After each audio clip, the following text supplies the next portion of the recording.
গ্রামের পুকুরে সন্তরণরত মাছ অর্থাৎ সাঁতাররত মাছ, সুইমিং ফিশেস ইন ভিলেজ পন্ড। দেখতে পাচ্ছেন বিভিন্ন প্রকারের মাছ এখানে ভেসে বেড়াচ্ছে পানিতে, পুকুরের পানিতে।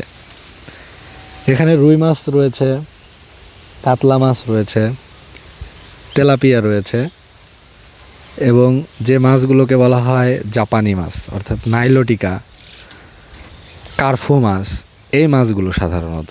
এই যে রঙিন মাছও দেখতে পাচ্ছেন, এই যে একটি লাল রঙের মাছ কিন্তু দেখা যাচ্ছে, একটা না কয়েকটা দেখা যাচ্ছে।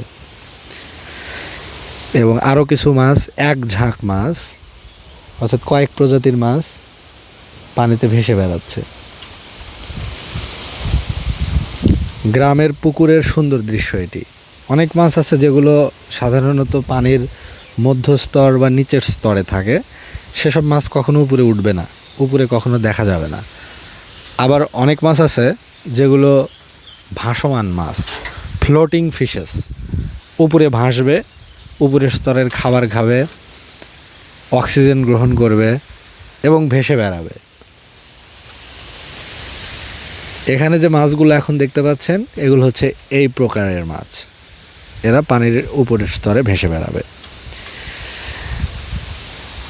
একটি পুকুরে আসলে অনেক প্রজাতির মাছ আপনি একসাথে চাষ করতে পারবেন, কারণ সব মাছ তো সব খাবার খায় না, বিভিন্ন মাছ বিভিন্ন খাবার খায় এবং পুকুরের অবস্থা বুঝে সব ক্যাটাগরির মাছ ছাড়তে হয়। তাহলে এক স্তরের মাছ, এক প্রকারের মাছ নিচের স্তরের খাবার খায়, কেউ হয়তো উপরের স্তরের খায়।